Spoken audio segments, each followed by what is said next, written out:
Salam kerahiman. Hari ini kita mulai lagi tanggal 26 Agustus. Kita akan baca dari diary nomor 1246. Kita mulai ya. Dalam nama Bapa dan Putra dan Roh Kudus. Amin. Tariklah saya ya Tuhan, supaya saya ada di dalam Engkau. Cintai saya, supaya saya bisa mengasihi sesama. Amin. Dalam nama Bapa dan Putra dan Roh Kudus. Amin. 1246. 16 Agustus 1937. Sesudah komuni kudus, aku melihat Tuhan Yesus dalam segala keagungannya dan Ia berkata kepadaku, "Putriku, selama pekan-pekan engkau tidak melihat aku atau tidak merasakan kehadiranku, aku lebih erat bersatu denganmu daripada waktu engkau mengalami ekstase. Dan kesetiaan serta keharuman doamu telah sampai kepadaku." Sesudah kata-kata itu, jiwaku dilimpahi dengan penghiburan Allah. Aku tidak melihat Yesus dan pada saat itu hanya sepatah kata yang dapat kuucapkan, Yesus. Dan sesudah mengucapkan nama itu, jiwaku sekali lagi dipenuhi dengan terang dan merasakan kehadirannya yang mengasihkan, yang berlangsung selama 3 hari tanpa terputus. Tetapi secara lahiriah, aku tetap dapat melaksanakan tugas-tugas rutinku. Aku sungguh tergetar dalam lubuk hatiku yang paling tersembunyi. Kehadiran Allah tidak menggetarkan aku, tetapi membuatku bahagia. Dengan memberikan kemuliaan kepadanya, aku sendiri ditinggikan. Dengan menatap kebahagiaannya, aku sendiri menjadi bahagia, sebab semua yang ada di dalam Dia mengalir kepadaku. 1246, cerita dari Suster Faustina, terjadi pada tanggal 16 Agustus 1937. Sesudah komuni kudus. Jadi informasinya jelas ya, lengkap. Aku melihat Tuhan Yesus dalam keagungannya. Dan Yesus katakan, "Putriku, selama pekan-pekan engkau tidak melihat aku atau tidak merasakan kehadiranku, aku lebih erat bersatu denganmu daripada waktu engkau mengalami ekstase." Ini suatu pemberitahuan, suatu konfirmasi. Kita juga sering ya, kita sering merasa, kok kayaknya nggak ada Tuhan. Kita berdoa, sepertinya Tuhan nggak dengar doa kita. Tapi hari ini Tuhan Yesus memberitahukan kepada Suster Faustina, justru pada saat engkau tidak melihat aku dan tidak merasakan kehadiranku, aku lebih erat bersatu denganmu. Jadi artinya bukannya Tuhan nggak ada atau Tuhan pergi, tapi justru Dia sudah jadi satu, ya, sudah jadi satu. Lanjut. Yesus bilang lagi, kesetiaan dan keharuman doamu telah sampai kepadaku. Kesetiaan dan doa yang harum sampai kepada Yesus. Apa yang kita lakukan dalam hidup kita sehari-hari, kesetiaan kita dan doa-doa kita juga bisa sampai kepada Tuhan. Nah, pertanyaannya adalah, bagaimana isi doa-doa kita? Apakah doa yang harum atau malah doa yang berkeluh kesah?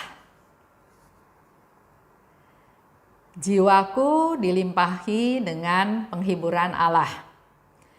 Jiwaku dipenuhi dengan terang dan merasakan kehadirannya yang mengasihkan selama 3 hari tanpa putus. Luar biasa ya, selama 3 hari penuh Suster Faustina merasakan kehadirannya Tuhan.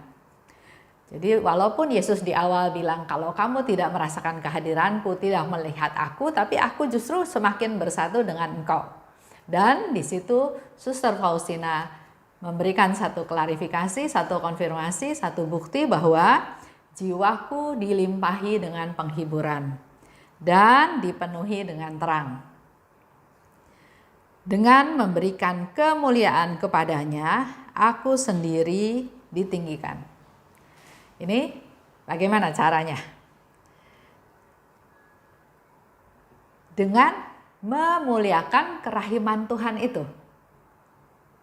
Contoh ya, kita memuliakan kerahiman Tuhan. Pada saat kita mengalami sesuatu yang tidak enak, yang mengecewakan, yang disebabkan oleh kesalahan orang lain, kita menanggung kesalahannya, tapi pada saat itu kita bisa mengampuni dia, kita bisa memaafkan dia, kita bisa memaklumi dia. Pada saat itulah kerahiman Tuhan dimuliakan. Dan pada saat kerahiman Tuhan dimuliakan, Suster Faustina bilang, aku sendiri ditinggikan. Mungkin sama sebagian orang dianggap bodoh, kenapa nggak ngelawan? Kenapa nggak balas? Kenapa terima aja? Tapi di pihak lain, orang yang sudah kenal Tuhan, bahkan Tuhan sendiri meninggikan apa yang kita sudah lakukan karena kita meneladan apa yang Yesus mau. Pakai kemuliaan Tuhan, pakai kerahiman Tuhan untuk menjadi pola hidup kita sehari-hari. Dengan menatap kebahagiaannya, aku sendiri jadi bahagia. Contoh yang gampang, Tuhan Yesus datang ke dunia untuk menyelamatkan manusia. Dan kalau ada orang yang bertobat, Tuhan pasti senang. Nah, otomatis Tuhan bahagia, Tuhan senang. Suster Faustina pun ikut senang, ikut bahagia, ikut gembira. Jangan seperti satu kasus, misalnya ya, ada suami istri, suaminya melakukan kesalahan, setelah suaminya bertobat, istri bukannya senang, malah istri seolah-olah kok enak aja dia diampuni seperti itu, padahal dosanya banyak, padahal kesalahannya banyak, padahal dia menyakiti hati orang, khususnya menyakiti hati istri. Si istri nggak bisa terima, kok gitu gampang diampuni, diterima kembali. Nah, ini yang harus menjadi evaluasi kita. Kalau ada suami yang menyakiti hati istrinya, dan ternyata suami itu bertobat, seharusnya seperti yang Suster Faustina katakan, Tuhan gembira karena ada yang bertobat, saya pun gembira. Nah, kalau sekarang ada yang bertobat, Tuhan gembira dan saya enggak gembira, itu menjadi satu tanda tanya besar. Perlu dievaluasi diri kita lagi. Ada yang salah. Kenapa bisa terjadi seperti itu? Lanjut ya. Suster Faustina katakan, dengan menatap kebahagiaannya aku sendiri bahagia, sebab semua yang ada di dalam dia mengalir kepadaku. Terjadi persatuan dengan Allah dan apa yang ada pada Allah mengalir kepadaku. Dia punya iman, dia percaya bahwa segala yang Allah punya, dia mengalir kepadanya. Jadi apa yang menjadi kebahagiaan Tuhan juga dirasakan oleh Suster Faustina sebagai suatu kebahagiaan. Menjadi PR kita semua adalah bahwa selalu dikatakan oleh Suster Faustina sering sekali setelah komuni kudus. Sekarang di gereja sudah mulai ada ya perayaan Ekaristi, umat bisa hadir, manfaatkan. Karena ini adalah saat-saat yang paling berharga, khususnya mereka yang belum berumur 60 tahun. Karena umur 60 tahun ke atas belum bisa ke gereja. Jadi silahkan Bapak Ibu, adik-adik, anak-anak yang usianya belum sampai 60 tahun, manfaatkan saat ini. Ke gereja, menerima tubuh Kristus, dan Suster Faustina katakan setelah komuni kudus. Selalu terjadi pelimpahan rahmat, Tuhan melimpahkan rahmatnya, memberikan rahmatnya kepada kita semua, khususnya pada saat-saat tertentu seperti tersebut. setelah komuni kudus ya. Jadi sering-sering menerima komuni kudus. Yang kedua, setia dalam doa. Kalau kita merasa Tuhan nggak ada, Tuhan nggak dengar doa kita, jangan putus asa. Ingat yang Yesus katakan, aku semakin erat bersatu denganmu. Dan yang ketiga, muliakan kerahiman Tuhan. Memuliakan kerahiman Tuhan dengan mempraktekkan kerahimannya yang Tuhan berikan kepada kita. Itu aja untuk hari ini. Kita tutup dengan doa penutup. Dalam nama Bapa dan Putra dan Roh Kudus, amin. Allah Bapa yang Maha Baik, terima kasih atas rahmat-Mu, atas belas kasih-Mu, di mana Engkau mengingatkan kami kembali, karena kami juga sering mengalami, kami berdoa, kami merasa kering, kami merasa sendiri, kami tidak merasakan kehadiran-Mu.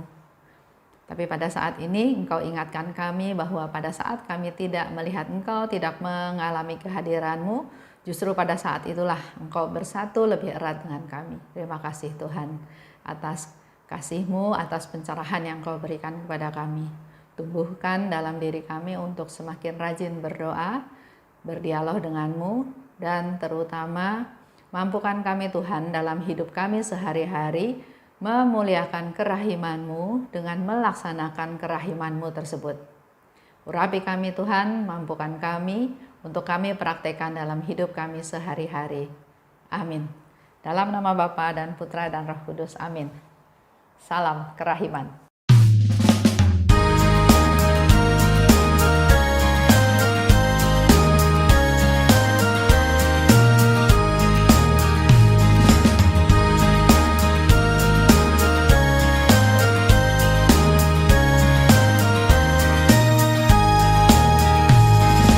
Berbahagialah jiwa yang menyerukan kerahiman Tuhan.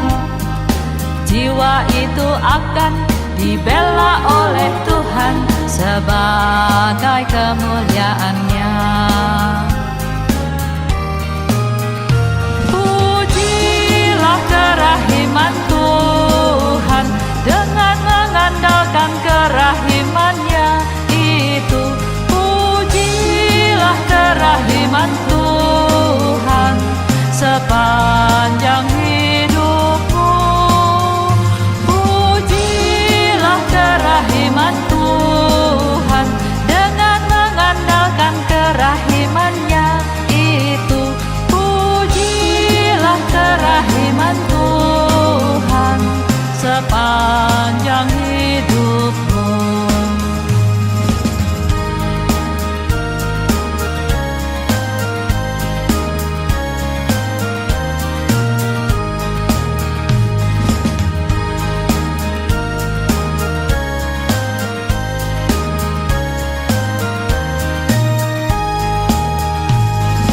Berbahagialah jiwa yang menyerukan kerahiman Tuhan. Jiwa itu akan dibela oleh Tuhan sebagai kemuliaan-Nya.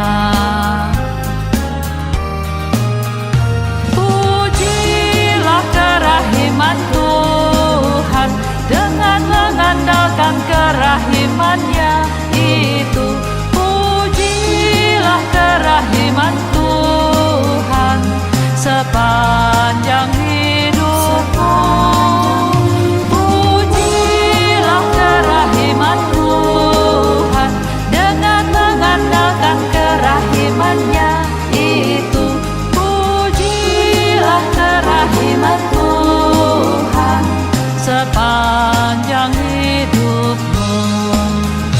Pujilah kerahiman Tuhan dengan mengandalkan kerahiman-Nya itu. Pujilah kerahiman Tuhan sepanjang hidupmu. Pujilah kerahiman Tuhan dengan mengandalkan kerahiman-Nya itu. Pujilah kerahiman Tuhan sepanjang hidupmu. sepanjang